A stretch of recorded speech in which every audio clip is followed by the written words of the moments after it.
Hello everyone! We are here today to share the results of an interview we had with one of our grandmothers regarding her experiences with play. From the interview, we identified some of the key themes between the purpose of play in the past and now.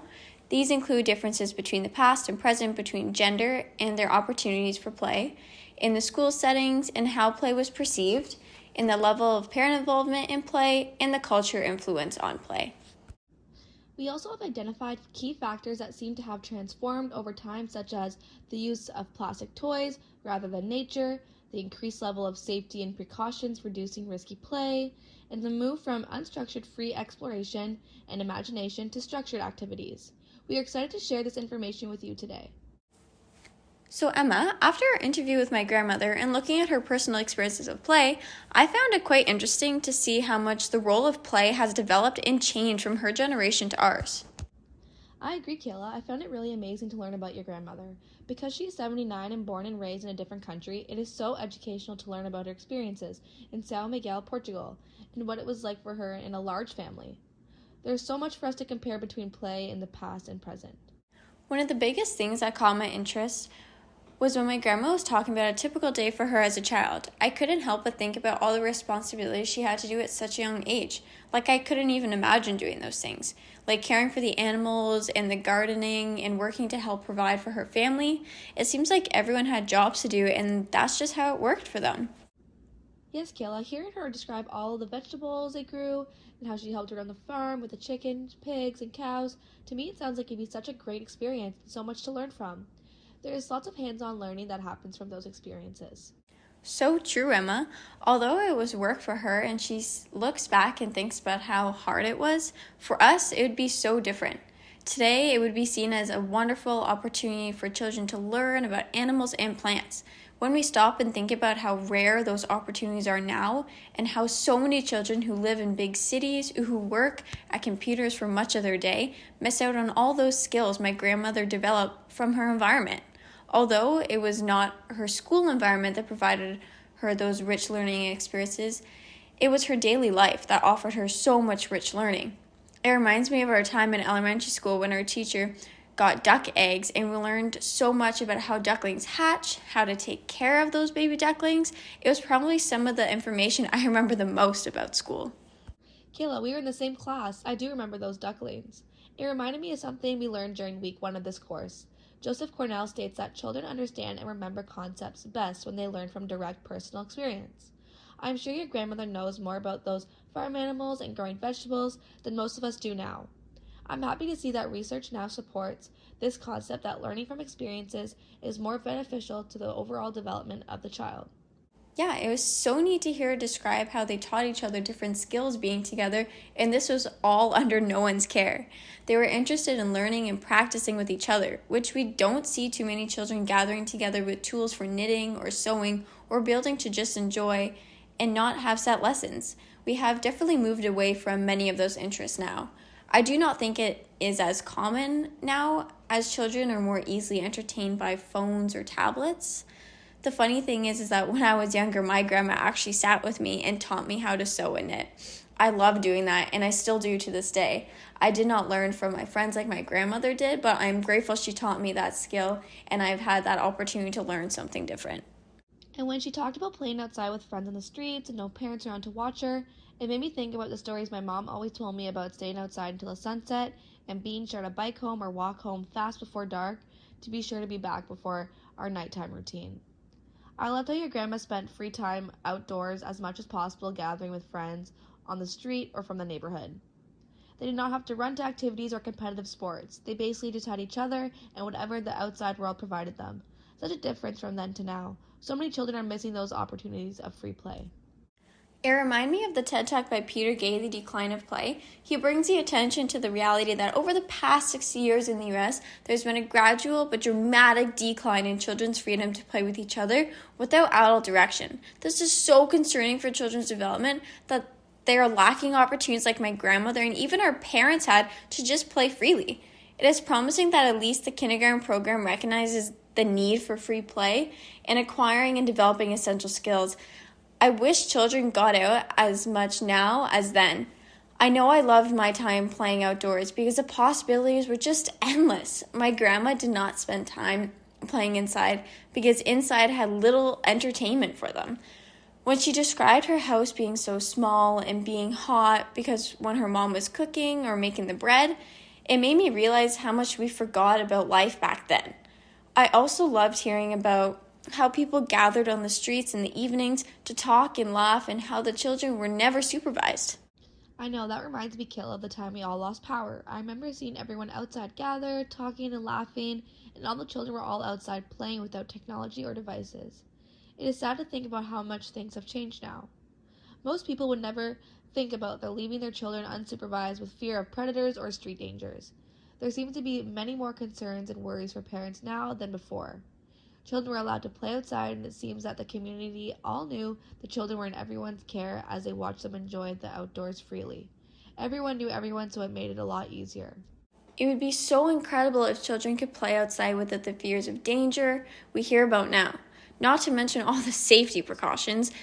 We have really moved away from risky play, and so many people try to shelter their children so much that they don't allow them to develop resilience on their own or problem-solving skills. Just another example about how time has really changed our ability to allow children to explore more freely. Hearing about my grandma's stories also made me realize how much our culture influences our play and learning. That's why I find it interesting. So much of what your grandmother did during her days was because of where she lived, the resources around her, and her parents' attitudes towards play. It is obvious that her parents felt that play came after work and that the neighborhood understood that in the evening children were on the streets. This reminded me of our work during week 3 when we discussed how play was perceived during the medieval times. During that time, we learned that children often played with what was around them. And this is exactly what I felt my grandma was telling us during play. She was saying how she played with what was around her and did not have much else. Anything from rocks to sticks and walls and trees and the animals and the gardens is what they played with. In this sense, her culture really shaped her play. Being outdoors in the land was a pivotal part of her childhood. Yeah, and it was evident that their culture values independence. The children are encouraged to be independent during their play early on. There is no need to have an adult around all the time because they develop skills to play, work, and entertain themselves through their environment. The children learn that they do not need adults to solve their problems or to follow their own curiosities. I love that we are slowly returning back to what our parents and grandparents used when they explored outside. Despite all the development of fancy toys and incredible technology, it is amazing that we are now valuing again the open-ended, limitless opportunities of nature. I know, and I'm sure my grandmother didn't even think she was privileged playing with nature and exploring freely, but it's amazing how that is something we aim to provide our students now. I also found it interesting when she was comparing her own play experiences to her brother's. It always shocks me to think how females were treated so differently, even in play. That always made me angry, but I know it was a part of their generation. When your grandmother was saying that as a girl she wasn't allowed to go too far, but her brothers were always allowed to go off the trails and cliffs and down to the ocean without any questions, it made me wonder about the reason those rules were ever even created. This reminded me of our discussions during week 6 about gender differences in play, when we heard children often imitate same-gender adults in their play, and how some societies strongly dictate gender roles, impacting children's play choices that mimic adult practices. I feel this is what truly influenced the play of my grandma and her friends. While the boys saw the men go fishing and hunting and working at the vineyards, they often learned to be outdoors and engage with nature in that way. The girls, on the other hand, were probably very influenced by the women in their lives, such as their mothers and grandmothers, who engaged in more gender stereotypical activities, such as sewing and cooking and knitting in their homes. Without a doubt in my mind, my grandma and her friends were interested in playing with the materials and tools they saw their mothers use. I think you are so right, Kayla. Their play was influenced by what they saw. But I was happy to hear at times they did explore and climb and were typical children letting their imaginations and interests guide their play despite gender roles. I enjoyed listening to her describe what free play looked like and how they passed their time. When she said it was just fun being together and not working in the land, and how they loved to sit and talk or go for walks or taking the bus downtown. My grandma also said she loved going for walks because she could visit all the beautiful places like the waterfalls and the beaches. She also loved the hydrangeas that grew on the side of the road. Hearing her describe how she would collect the hydrangeas and bring them home melted my heart because every year my mom would always buy her those flowers for Easter, and now I know why. I love how she described her fond memory of walking the trails and picking up wild strawberries to eat. I could just picture those children happily exploring and stopping for a snack along the way. Such freedom and pure joy they found in being together. Just as you mentioned, Emma, during week 7, we learned that children initiate and direct their own play. And my grandmother's play with her friends and siblings was exactly that, free play. There was no structured time or scheduled activities. I love that. Did you notice, Kayla, that all of her play was with peers and without the support of parents around? There were never any official play dates with planned activities, and in fact, her parents were rarely involved.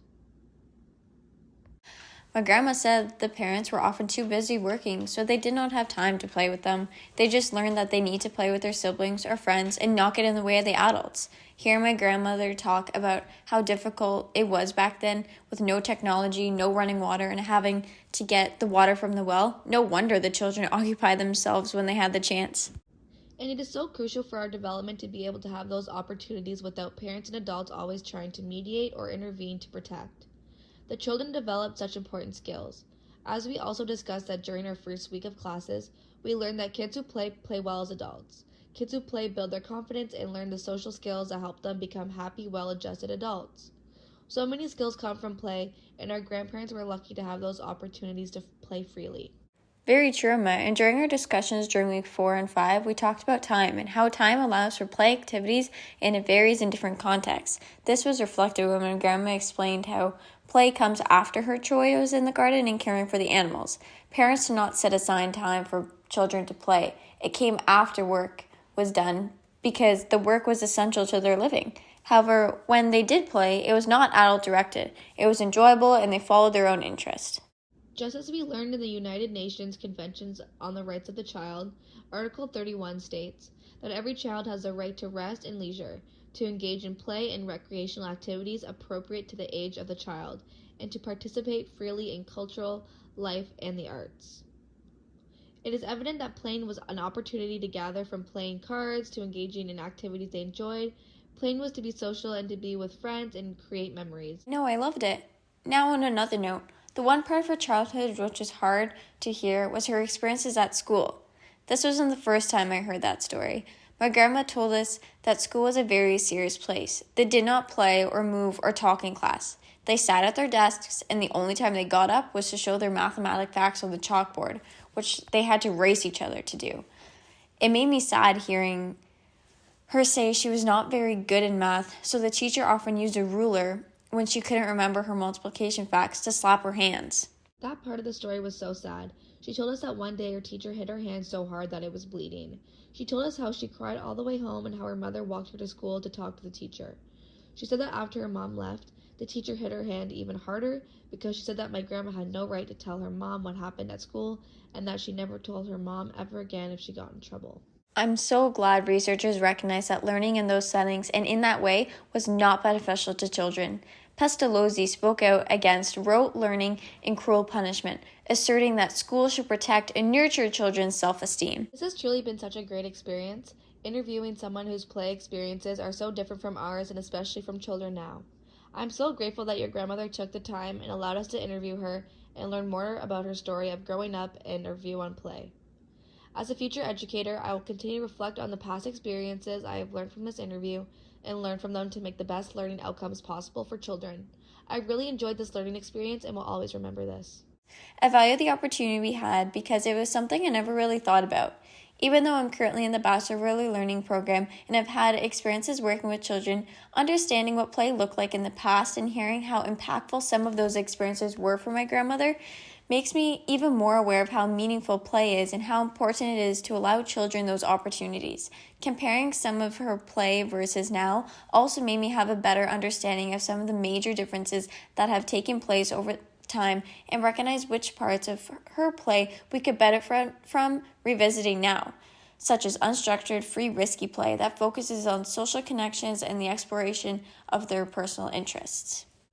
So that concludes our podcast on the role of play in children's learning and development by identifying some of the key factors that influenced play during my grandmother's generation, such as the cultural influence, gender roles, unstructured risky play, and the level of adult involvement compared to present. We were able to discover key components to play and how play has changed over time in hopes of shedding light on areas that we can improve on for now and for other future generations of children and their play.